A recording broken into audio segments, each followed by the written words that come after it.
The MTN8 first leg semi-finals did not disappoint. It ends 1-1 in Cape Town and 0-1 in Pretoria. Funny that both matches had goalkeepers as men of the match. Now, if you go down to Cape Town, you had two youngsters who both scored the goals.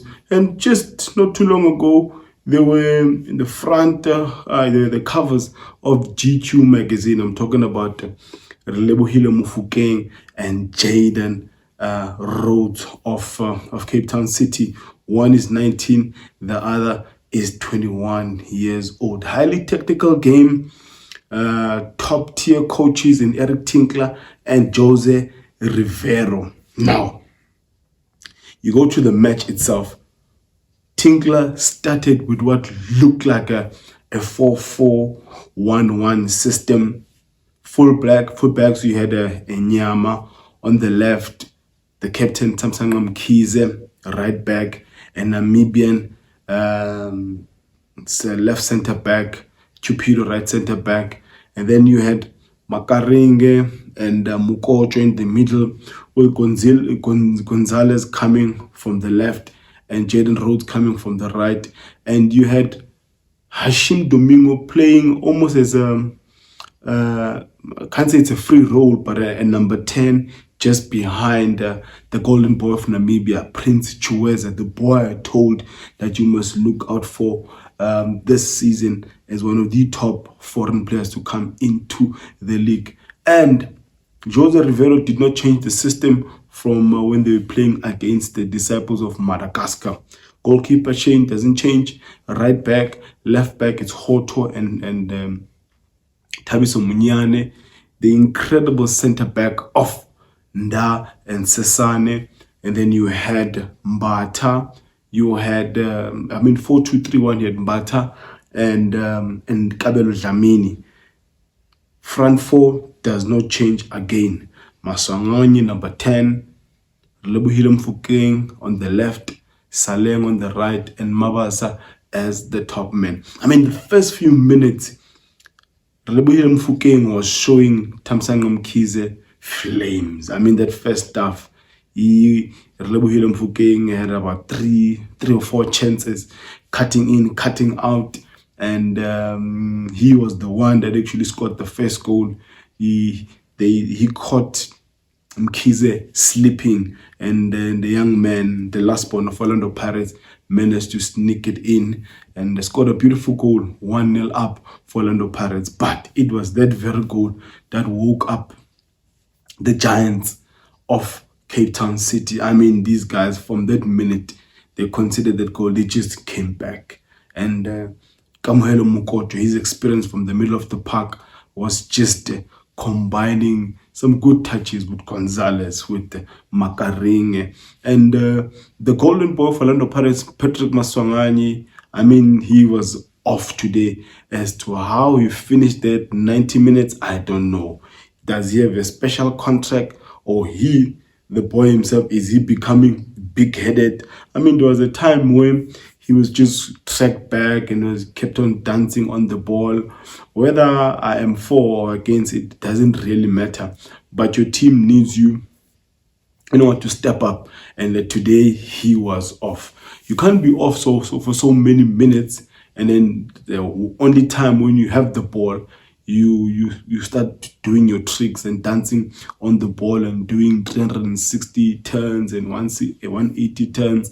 It really does not benefit your team. There was an instance where he lost possession of the ball. Makaring won the ball, then he gave it to Hashim. Hashim laid it beautifully for the golden boy of Namibia, Prince Chueza, who had a beautiful shot on target, and the man of the match chain managed to save that goal. So we can boldly say that Tinkler today not only matched the midfielders of Orlando Pirates, but actually battered them in many facets of the field. And we all know it's just the first leg of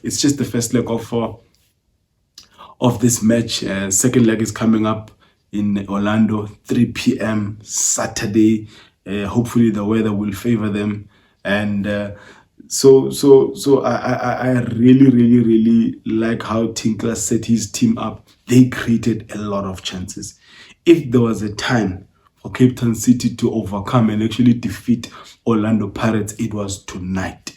They missed chances. They created a lot of chances. At least they'll go back and to the drawing board, knowing that they actually played well. They need to do better than what they did tonight. And if this is what we were served as neutrals in the first half between Cape Town City and Orlando Pirates, I'm excited. In fact, I'm going to the game Saturday, 3 p.m. Orlando, to watch this one.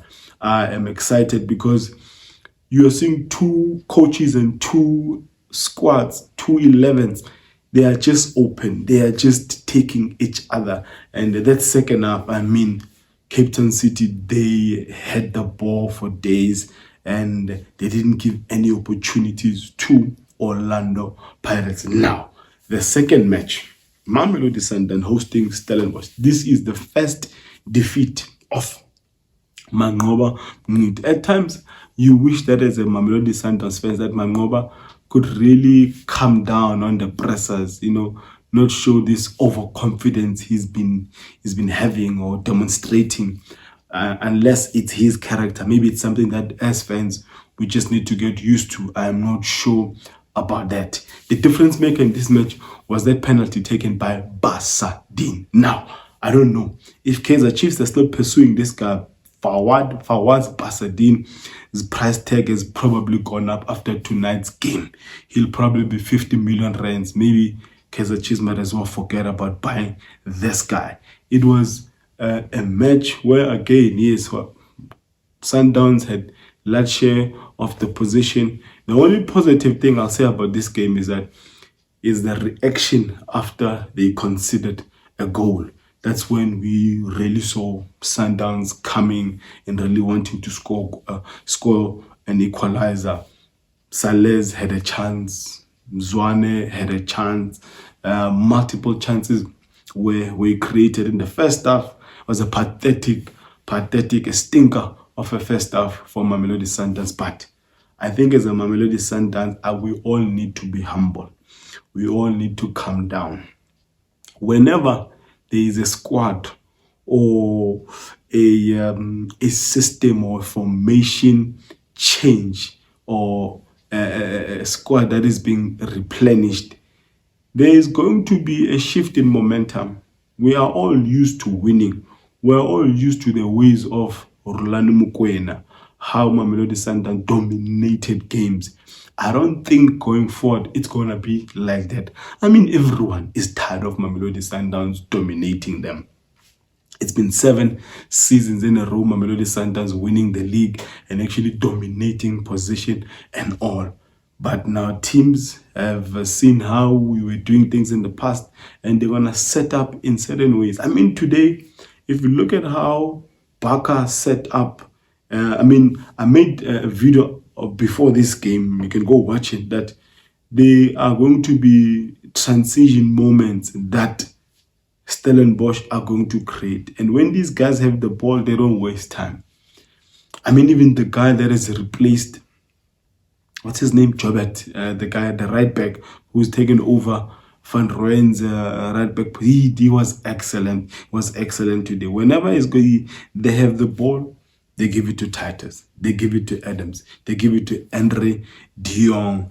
They give it to Mujela. And whether it was a penalty or not a penalty, we were caught sleeping yet again as Mamelodi Sundowns.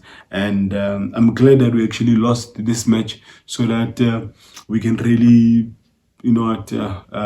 see a better way of actually playing, because there's a greater chance. There is actually a high possibility that, the sponsors, they probably want another another Pretoria versus Soweto final in the MTN final.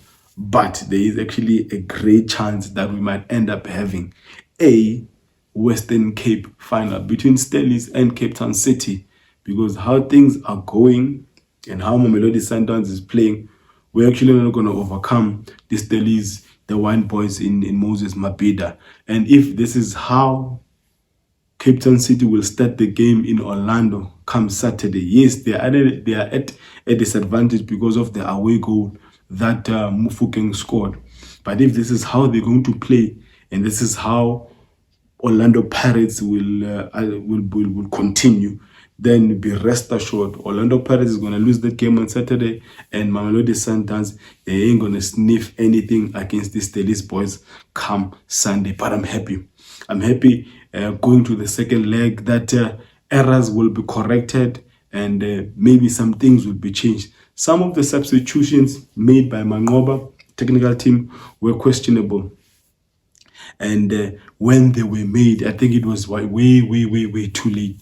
Way too late. But the substitution made a big difference. Sales, Litlako, and Mshishizwane, they really changed the game. And I think Mangoba and the technical team must just stop being stubborn.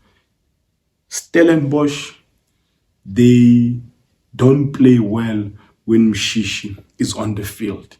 And I think really come Sunday, Mshishi must start this game. There is no way Mshishi is starting on the bench. And Peter Shalulile has been missing goals for days. Obviously, it's going to be difficult to do a wholesale of changes.